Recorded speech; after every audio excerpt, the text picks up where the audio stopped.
kalau kita punya argumentasi sendiri, gimana cara kita menyampaikan ke dosen itu berkesan banget sih Mas. Kayak sebagai anak hukum kita harus bisa nih mempertahankan pendapat kita kayak gitu. Buat teman-teman juga yang mau masuk fakultas hukum tuh harus berjuangnya harus luar biasa belajarnya kayak gitu-gitu. Mahasiswa hukum sendiri itu terkenal mewah-mewah gitu, itu benar nggak sih?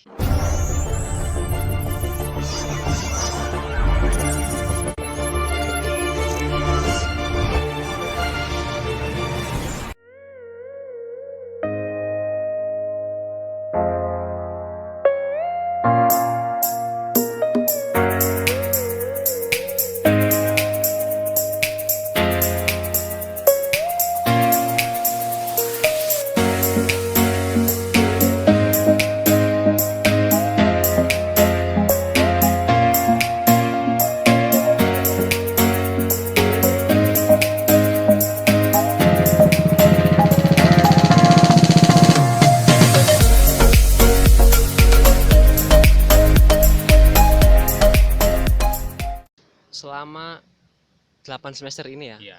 ada nggak nih untuk tantangan terberatnya?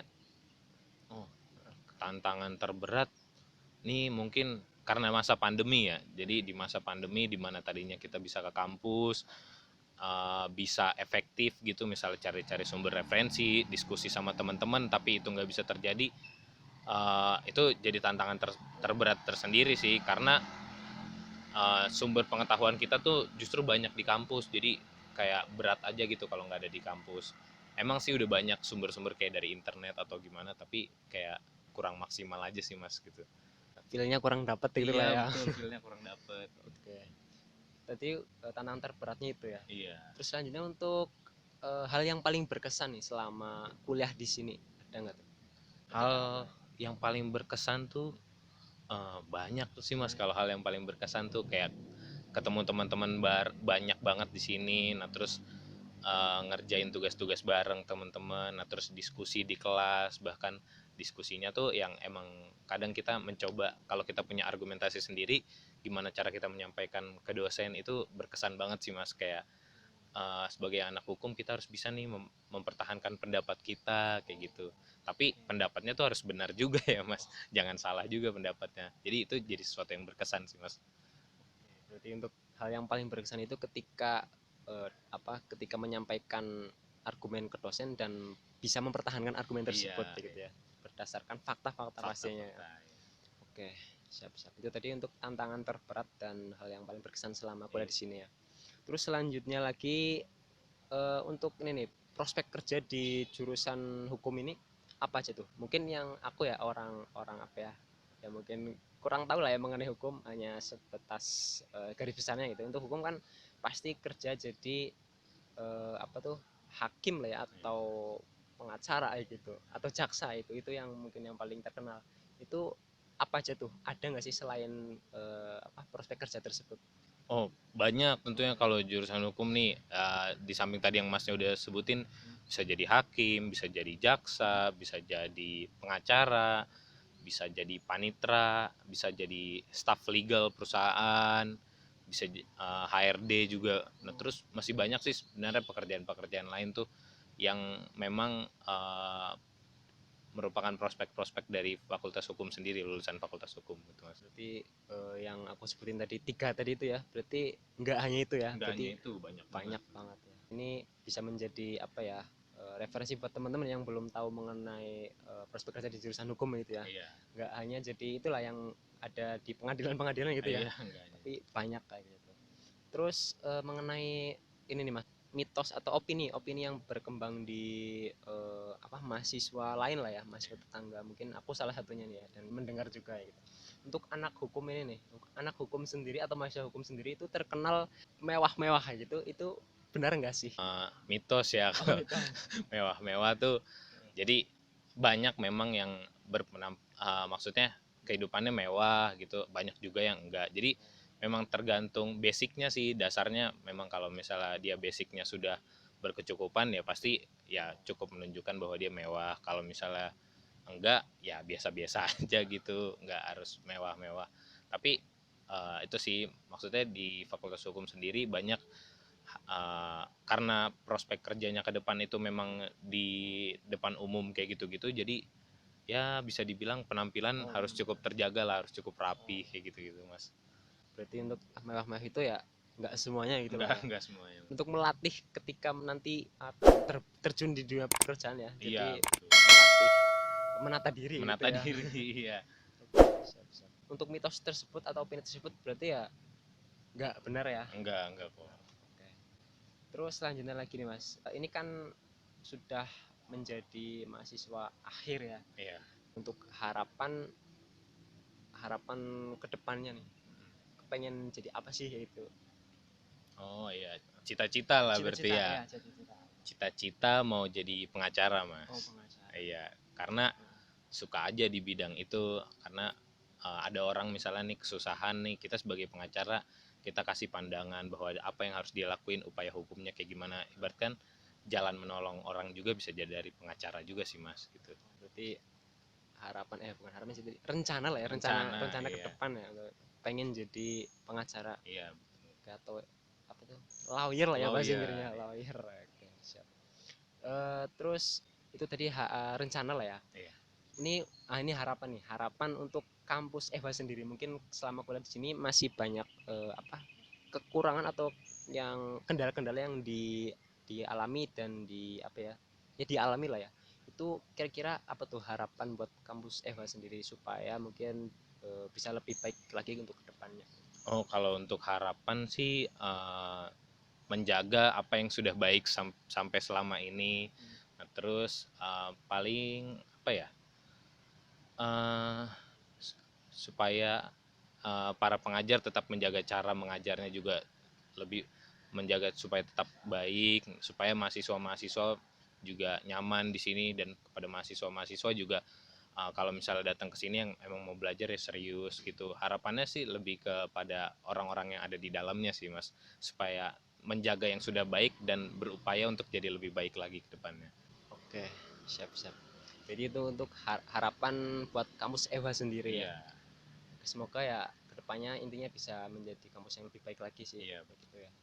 Oke, terus ini mungkin hampir hampir selesai nih mas untuk pertanyaan selanjutnya nih. Pertanyaan selanjutnya ini pesan yang bisa disampaikan untuk maba atau ya calon mahasiswa baru lah ya yang pengen kuliah di hukum unsut ini, itu apa tuh supaya bisa menjalani kuliah di hukum ini ya dengan lancar dan mungkin nggak kaget itu dengan keadaan yang ada di sini. Oh iya, supaya nggak kaget ya. Supaya nggak kaget tuh kita harus bisa ngelakuin segala sesuatunya 100% gitu. Jadi jangan setengah-setengah nih. Buat teman-teman juga yang mau masuk fakultas hukum tuh harus berjuangnya harus luar biasa belajarnya kayak gitu-gitu. Ini kayak ada analogi yang pernah saya dengar, misalnya kita di lautan, kita tenggelam nih di lautan, kita punya dua pilihan, yang satu berenang menyelamatkan diri, yang satu berdoa. Kita harus kasih persentasenya berapa nih supaya kita bisa selamat gitu, berdoa sama berenangnya. Nah jawabannya adalah harus kasih kedua-duanya 100%. Karena kalau kita berdoa nggak 100% nanti takutnya nggak serius, kalau berenangnya nggak 100% juga nggak serius, ntar nggak selamat. Jadi buat teman-teman maba-maba atau siapapun yang mau masuk fakultas hukum, semuanya harus 100%. Jadi belajarnya 100%, berdoanya juga 100%, dan kalau udah masuk nanti semangatnya juga harus tetap dijaga 100%. Oke, berarti tadi pesannya untuk mahasiswa baru lah ya, calon mahasiswa baru ini lakukan apapun itu 100% lah ya. 100% semaksimal mungkin. Semaksimal mungkin. Oke. Jadi seperti itu teman-teman, ini yang yang pengen kuliah di hukum unsut ini khususnya ya. Itu seperti itu nih untuk pesan dari Mas Gabriel ya. Iya. Ya semoga bisa bisa teman-teman lakukan lah ya, lakukan, dan intinya bisa beradaptasi dan melakukan kuliah di sini dengan baik dan intinya dengan baik lah ya dan maksimal lah gitu sih. Selama 4 tahun ini ada nggak nih untuk fakultas di Unsut ini ya, itu fakultas mana yang terkenal banyak cewek cantiknya kayak gitu? Waduh, ini yang Mengapa sih enggak tuh? yang terkenal banyak cewek cantiknya ya. pertanyaannya ya.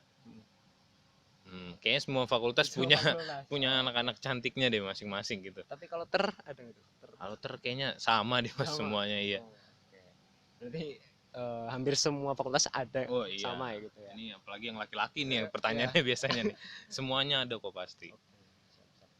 Satu kata untuk Fakultas Hukum Unsud. Satu kata ya Mas ya. Mantap. Mantap. Oke, siap. Untuk Unsud sendiri ada nggak tuh? Satu kata? Untuk Unsud sendiri Iya, Unsud. keren. Keren. Oke, siap. Oke, mungkin seperti itu aja ya Mas. Untuk bincang-bincang yang sederhana ya lah. Dan dan santai ini semoga apa yang sedang Mas kerjain bisa dilancarkan dan sukses intinya lah ya. Amin. Dan dilancarkan untuk semuanya kayak gitu. Ya. Saya mohon maaf juga ini udah mengganggu Masnya ya. Oh, enggak kok, enggak santai. Oke. Barangkali ketika sebelum aku minta minta waktu buat ini nanti mengganggu schedule-nya, jadwalnya. Enggak kok, enggak. Oke. Jadi intinya terima kasih. Oke, mungkin seperti itu aja untuk kepoin jurusan di Fakultas Hukum Unsud ini. Jadi seperti itu ya. Ini bisa banget buat informasi buat teman-teman mahasiswa atau calon mahasiswa yang pengen kuliah di Fakultas Hukum. Jadi untuk gambaran kuliahnya tadi seperti itu ya yang sudah dijelaskan sama Mas Gabriel.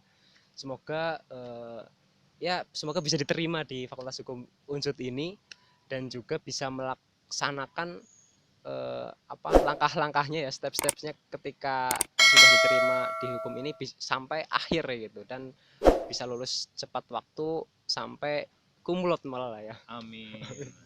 Oke, seperti itu aja dari kami berdua. Mohon maaf apabila selama perbincangan ini ada kata-kata yang kurang berkenan dan mungkin menyinggung teman-teman semuanya. Ya kami berdua mohon maaf yang sebesar-besarnya. Dan kami berdua mohon izin pamit. Saya Agung Priambodo dan saya Gabriel Janrio. Izin pamit. Akhir kata, wassalamualaikum warahmatullahi wabarakatuh.